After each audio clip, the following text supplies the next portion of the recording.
Shalom, this is Levi Shore. Welcome back to Swing Good Torah. So today is Asara B'Teves, the 10th of Teves, incredible fast day. So why are you saying incredible fast day?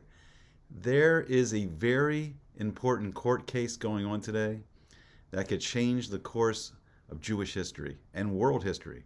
It may not be the court case you're thinking of. So what is this court case? We're going to get into it all. It's amazing stuff.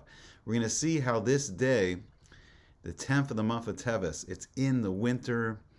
We just had the winter solstice yesterday. It's the shortest days, the least amount of daylight, the most amount of the darkness, the longest amount of night, of cold. It doesn't seem like this is the time where, you can have lightness and redemption and geula, but it's all contained in the great mystery and secret of the 10th of Teves. All right, so let's see what's going on here. It says something incredible in the Yerushalyim, Yuma. I think it's on the very first Amud. I think it's on 1a, Amud Aleph. And so it says, in every generation that the Beis HaMikdash is not rebuilt, it is as if in that generation it was destroyed.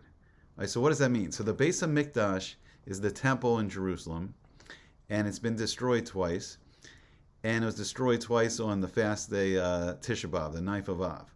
So what does that mean? Like every year, if it's not rebuilt, it's as if it's going to be destroyed. So the Chasam Sofer, he teaches something extraordinary in Torah's Moshiach, I think volume 2. Right, so it says, I think it's on Parsha Vayikra if you want to look it up.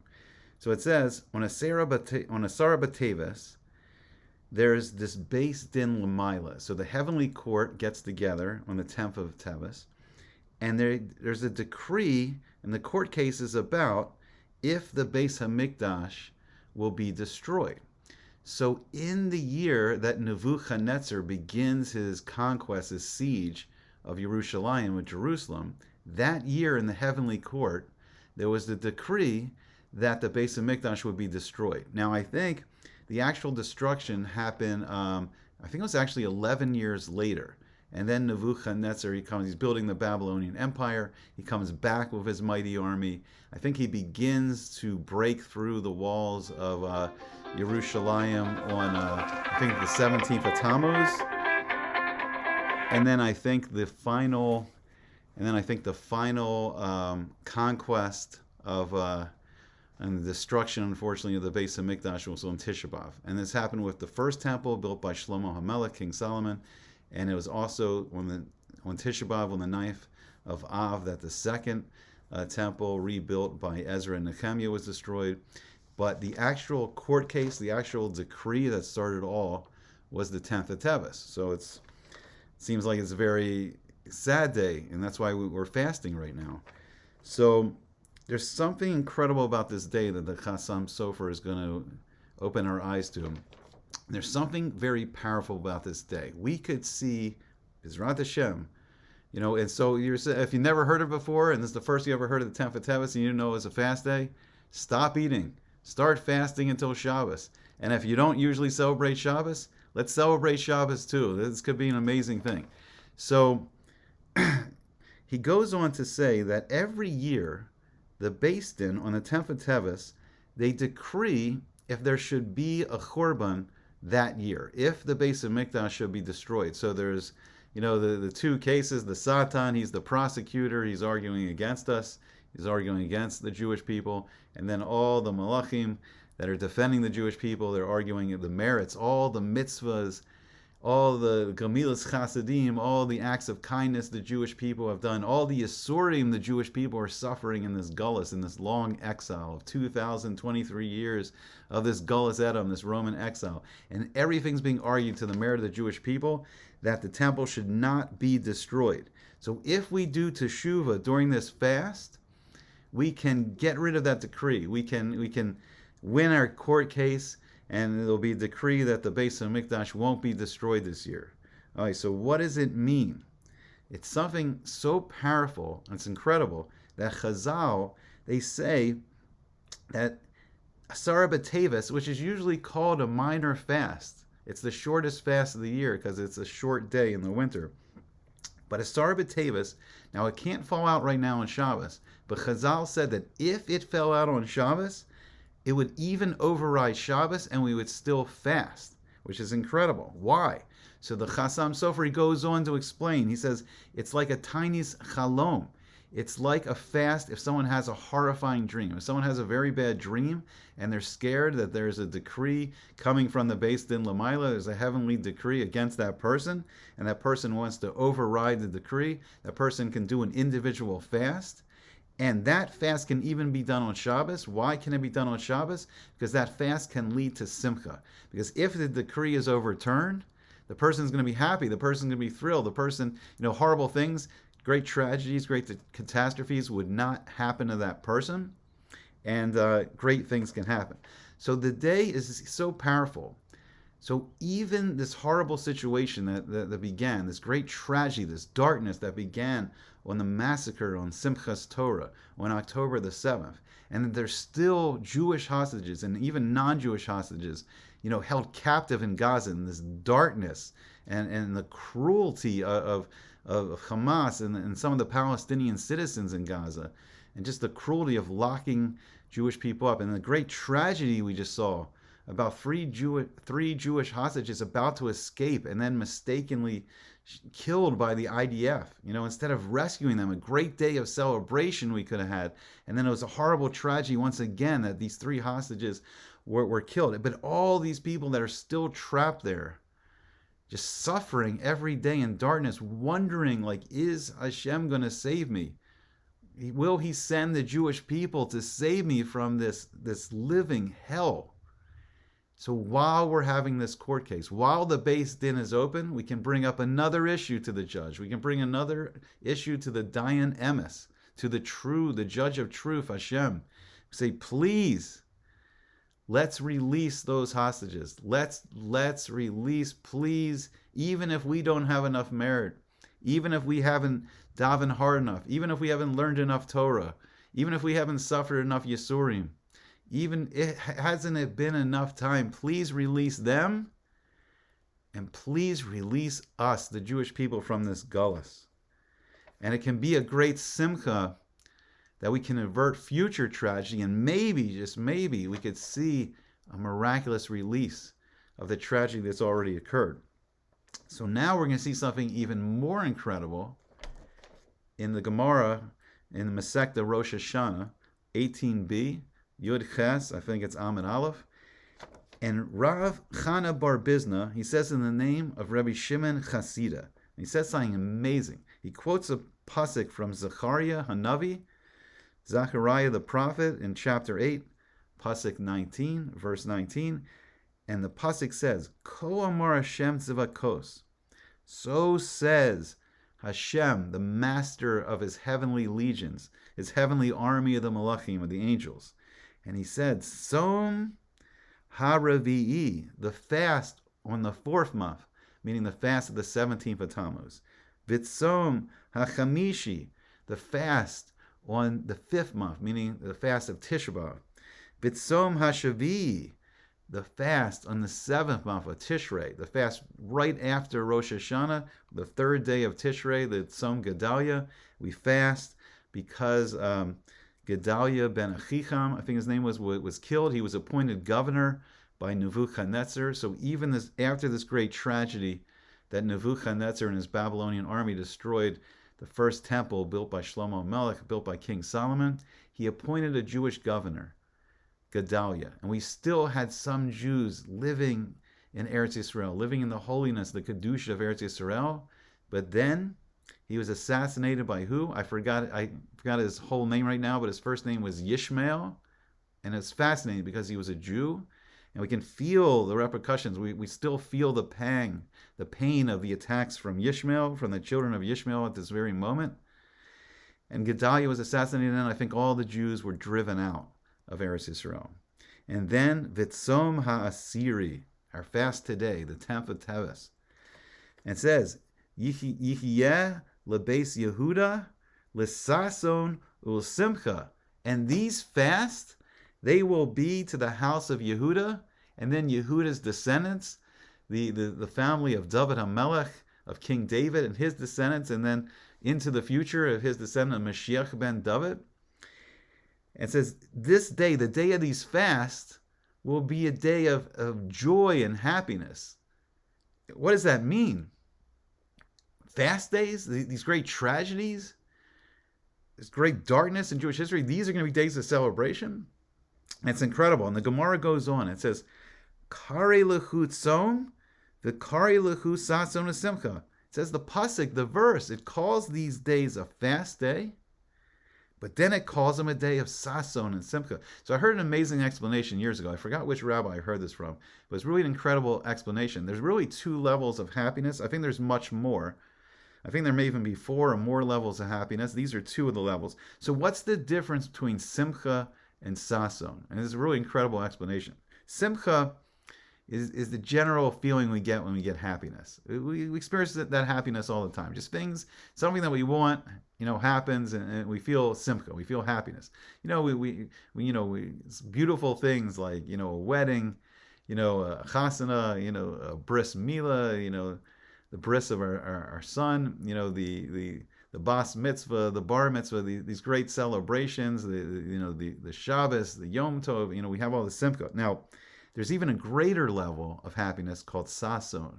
And this is incredible. So I heard someone enjoys like mountain climbing. So he goes to this mountain that he's wanted to climb, and he's starting to climb the mountain, and he just so loves it that he has that feeling of simcha all the time. It may be hard and it may be struggle, but he loves mountain climbing, and every step, every little point up the mountain, he feels this simcha. But then, when he gets to the top of the mountain, when he finally accomplishes his goal, then he feels this greater level of happiness. He feels this sason as he looks down from the top of the mountain. And he looks at how hard and how tall was this mountain, how difficult it was to climb, and he's at the top, and he sees this beautiful view all around him, and then he's filled with an even higher level of happiness, sason. So then the Gemara goes on and says, Bisman sheyeh shalom yichiyu l'sason l'simcha. So at their time there's peace, and we'll see what that means. At their time there's peace, there's this feeling of sason and simcha. Ein shalom, som. But when there's no peace, then it's a fast day. So what does this mean?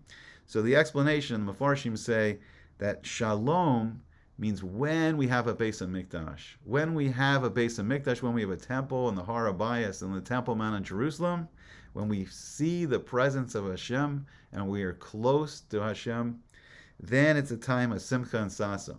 So when Shlomo HaMelech, when King Solomon built the first temple, these days, which were days of tragedy, the 17th of Tammuz, which was the day we could have received the first set of luchos, the sapphire luchos with the 10 commandments, we could have received this precious bit of the Torah. And then, unfortunately, it was the Chet HaEgels, the golden calf, and it became a day of mourning and tragedy and fasting. But Aaron said that what he was doing was, it was a Chag LeHashem. This day was going to be a festival, a celebration, a Yom Tov to Hashem, and he built a Mizbech, and he was going to bring Karbanos, because it was a Chag. And when there's a Beis HaMikdash, the 17th of Tammuz turns into a Yom Tov, a day of celebration. And Tisha B'Av, the day the Beis HaMikdash was destroyed, the first temple and the second temple were destroyed, when Shlomo HaMelech built the Beis HaMikdash, that day turns into a Yom Tov, a celebration, not of mourning the Beis HaMikdash, but being able to go to the Beis HaMikdash and feel close to Hashem. And what was even more incredible, I think there was 14 days of celebration when the Beis HaMikdash was first built and inaugurated, the Chanukas of the first Beis HaMikdash. And even that year on Yom Kippur, it was a Yom Tov. It was a day of celebration. Incredible. But, Has v'shalom, if we're in the period we're in now, Ein Shalom, we don't have a Beis HaMikdash, then today it's a Tzom. Then all these 4 fast days associated with the Beis HaMikdash are days of fasting. Okay, but what is the light and the darkness? What is so special about this day that it can turn our fasting into simcha? What is about this day that can begin the geula in this dark, these short days, these long, cold winter nights? The day of the 10th of Teves, how can it all turn around? So we learn an incredible lesson from Yosef HaTzadik, from Joseph, in Parsha Miketz and in Parsha Vayigash, We see an incredible thing. Hashem gave these dreams to Yosef when he was 17 years old. And in the dream, in his first dream, he saw these 11, bales of wheat, these sheaves of wheat. I forgot exactly what they're called. He put together all the wheat. and they represented his 11 brothers. And then his sheaf of wheat was in the middle. And those sheaves of wheat all bowed down to him. So we saw that he was going to be elevated. He was going to become a melech, a king. And then the rest of the tribes that his brothers would give birth to, they would all bow down to him. His brothers would bow down to him, and he would be elevated. And his brothers began to hate him for this. And then he had another dream, and he saw the sun and the moon and 11 stars bow down to him. And he knew that his father, Yaakov Avinu, and his mother, even though his mother Rachel was Nifter, but that one of the four, the wives of Yaakov would bow down to him, and then his 11 brothers were represented by the stars. So it means even in Gashmias, in physical terms, he would be supplying them like their physical needs. So during the famine, he collected all the wheat in Mitzrayim in Egypt, and he would sustain his family physically with all their physical needs. And then the sun and the moon and the stars represents that even in Ruchnius, even in the spiritual needs of his family, like he would be able to give them great Torah, and he would be able to sustain them with all their spiritual needs. So even though Hashem gave these two dreams to Yosef, and he saw that he was going to be elevated, Yosef had to go through a tremendous amount of hishtadlus. He had to do an incredible amount of work to make that dream come true. And it's a great lesson for us, even though the Rambam says like the 13 like essentials, the Ikarim of the Torah, and one of them, I think it's number 12, is waiting for Moshiach every day. We live in an incredible year. There is great potential and things going on that we could see the coming of Moshiach soon. B'ezrat Hashem, if this 10th of Teves goes great, maybe even Motzi Shabbos, we could see Moshiach. But it's coming soon. But we can't it's not just waiting around saying this is a great year, all these things can happen. We have to be doing things. So we're going to learn this amazing lesson from Yosef. So when Yosef was given the dream, his reward was that his brothers hated him, and they threw him in this dark pit filled with snakes and scorpions, and they sold him to the Ishmaelim. They sold him to the children of Ishmael.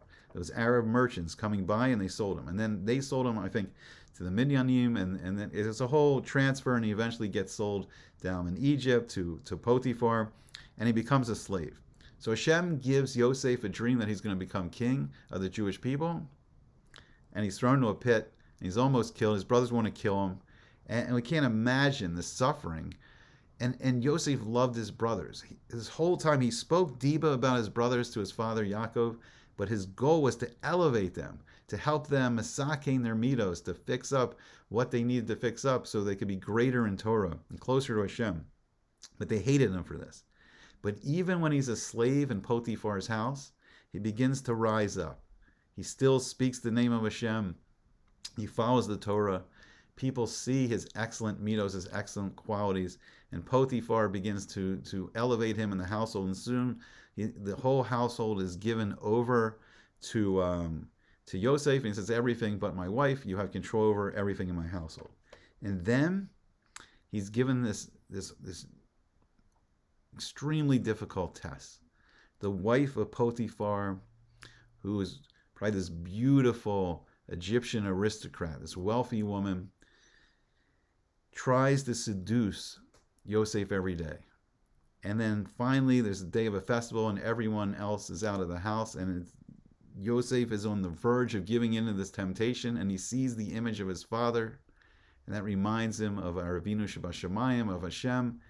And the Midrash says that Yaakov spoke to him and says, there's going to be this Choshen and Mishpat, there's going to be this breastplate worn by the Kohen Gadol, by the high priest in the temple, and it'll have 11 precious gemstones in it, and there'll be one for you, but your name will not be on there if you do this Avera. And he resisted the temptation, and he leaves his shirt in the hands of the wife of Potiphar, and he runs outside.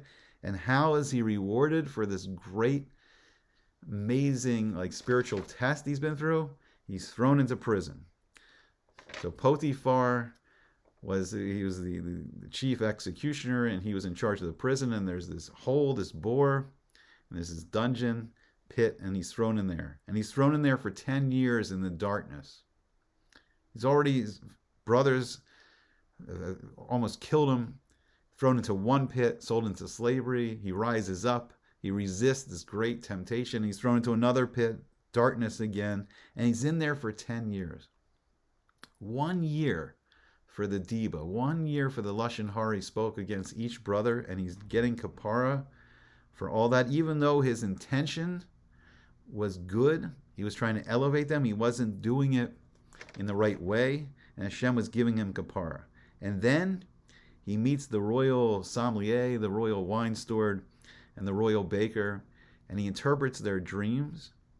And then I think it was the royal wine steward, the sommelier, he's restored to his royal position. And Yosef says, please mention me to Paro. But because that showed a lack of emunah in Hashem, and we can't even imagine this madrega, the spiritual level he's on, Hashem made him wait another 2 years in this dark prison. But then finally, Paro, the Pharaoh, has a dream, and the wine steward says, oh, there was this young Ivri Eved, this Hebrew slave, and he interpreted my dream. And then it's a Rosh Hashanah, and Yosef's brought out of the pit, and he's given a haircut, and he's washed up, and he's given a new change of clothes, and he stands before the king, and he interprets Paro's dream. And he says that the dream means that there's going to be 7 years of great plenty of all the crops, all the livestock in Mitzrayim and Egypt. There's going to be 7 years of famine. So you should appoint a wise and discerning person to store up the crops during the 7 years of plenty and save it up for the years of famine. And Paro says, you are the wise person, you are the understanding person. And he makes Yosef the viceroy. So then Yosef starts to enact all these laws, that he doesn't, want anyone to send a slave to buy the food, and that only one person, from the household can buy a certain amount of food. And he makes all these decrees, and the goal of the decrees is that when his brothers come down to buy food, he'll be able, and then I think he even had people sign a ledger so they would write their name down, so he'd be able to, on the lookout, and he'll be able to find the brothers. And Yosef was working to make the dream come true. He just wasn't standing back and saying it's all going to happen.